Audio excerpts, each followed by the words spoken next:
गोपाळकाला उत्सव, दहीहंडी, मटकी फोडणे. काठीने मटकी फोडण्याचा सोहळा. दिनांक 16 ऑगस्ट 2025. आज मी तुम्हाला दहीहंडी उत्सवाची माहिती, त्यामागची कथा आणि काठीने मटकी फोडणे ही प्रथा कशी रूढ झाली याविषयी सविस्तर माहिती सांगणार आहे. दहीहंडी म्हणजेच गोविंदांचा खेळ. हा उत्सव खास करून जन्माष्टमीला भगवान श्रीकृष्णाच्या जन्मदिनी साजरा केला जातो.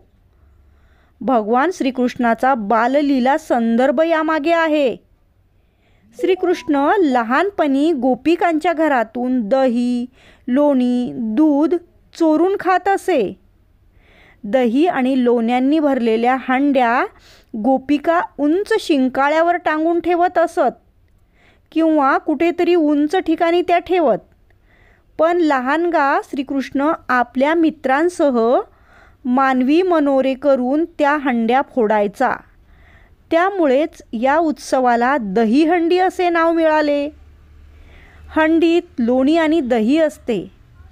लहानपणी श्रीकृष्णाला लोणी, दही फार प्रिय होतं. हंडीत लोणी म्हणजेच संपन्नतेचं आणि आरोग्याचं प्रतीक. जुना समाज कृषीप्रधान व गोपाल केंद्रित होता.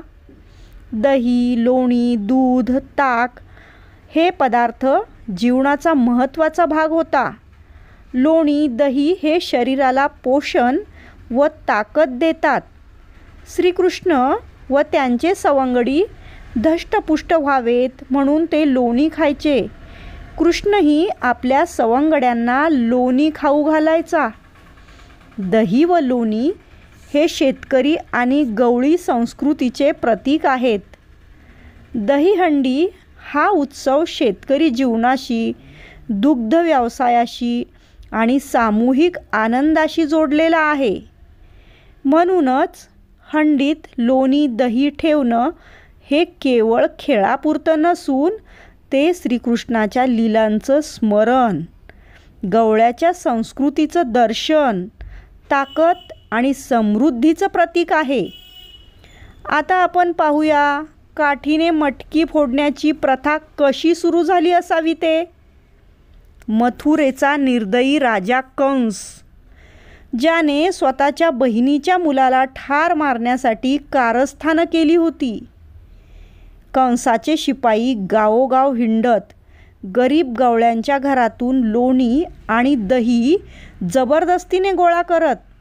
हे लोणी जनतेच्या ताटात नाही तर राजवाड्यात ऐशोआरामात जगणाऱ्यांच्या ताटात जात असे. गोपिकांची लेकरं मात्र उपाशी, शेतकरी कुटुंब त्रासलेली राहत असे आणि गोकुळातील निरागस मुलांना ताकद वाढवणारं हे लोणी मिळेनासं झालं.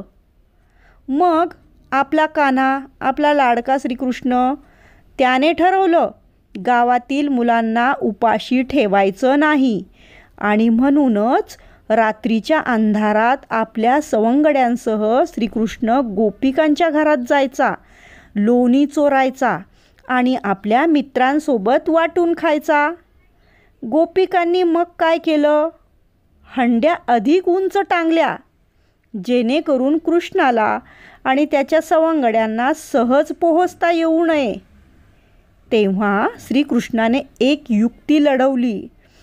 कधी मित्रांच्या खांद्यावर चढून मानवी मनोरा केला तर कधी काठी घेऊन डोळे बांधून हंडी फोडली. यातूनच जन्माला आली आजची परंपरा, डोळे बांधून काठीने मटकी फोडण्याची. या खेळामध्ये फक्त मजा नाही तर एक गहन संदेशही दडलेला आहे. अन्यायाविरुद्ध लढा, सामूहिकतेची ताकद आणि आपल्या साथीदारांसाठी त्याग करण्याची वृत्ती.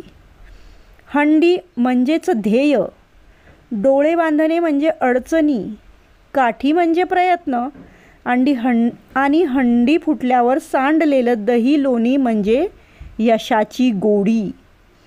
यातून आपल्याला शिकायला मिळतं की जीवनात कितीही अंधार असो, ध्येय गाठण्यासाठी चिकाटी आणि सहकार्याची गरज असते.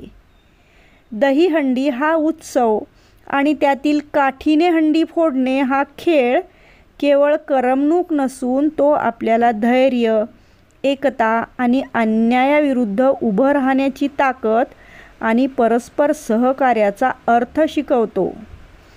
खेळाडू डोळे बांधून हातात काठी घेऊन फिरतो. मग इतर जण ओरडतात, अरे इकडे इकडे, डावीकडे, थोडं उजवीकडे. पण तो मिळेल त्या दिशेने चालत जातो. कधी काठी हवेतच फिरते तर कधी आजूबाजूला उभे असलेल्या प्रेक्षकांच्या अगदी जवळून जाते आणि सगळे अरे बापरे म्हणून हसून लोटपोट होतात. काठीने हंडी फोडतानाचा गोंधळ, हशा, जल्लोष आणि अखेरीस गोड आनंद, हे सगळं मिळून खेळाला एक वेगळाच रंग भरतो. आता फटका मार, पण अरे रे, प्रयत्न चालू आहेत पण काठी चुकली. शिपायांना रोज कराच्या स्वरूपात लोणी दही गोळा करायला गावोगावी पाठवलं जायचं. गोपिका, म्हशी पाळणारे गवळे सगळ्यांनी आपलं लोणी, दही, दूध शिपायांना द्यावं असं बंधनकारक होतं. पण मग लीलाधर कृष्णाने वेगळीच चाल खेळली. त्याला माहीत होतं हे लोणी दही माझ्या गावकऱ्यांसाठी आहे, हे कंसासाठी नाही, माझ्या सवंगड्यासाठी आहे. म्हणून तो रात्री आपल्या सवंगड्यांसह हंडी फोडायचा, लोणी दही काढून घ्यायचा आणि वाटून खायचा. मग सकाळी शिपायांना लोणी मिळायचे नाही. शिपाई चिडायचे, गोपिका तक्रारी करायच्या. पण आतून मात्र गोपिका जाणून होत्या, हा आपला नंदलाला यानेच लोणी चोरले आहे. हा त्याचा खट्याळपणा म्हणजे अन्यायाविरुद्धचं बंडखोरीचं बीज होतं. लोणी चोरणं हे फक्त लहान मुलांचा खट्याळपणा नव्हता, तर गावकऱ्यांच्या घामाचा, श्रमाचा तो हिस्सा गावातच राखण्यासाठीचा त्याचा प्रयत्न होता.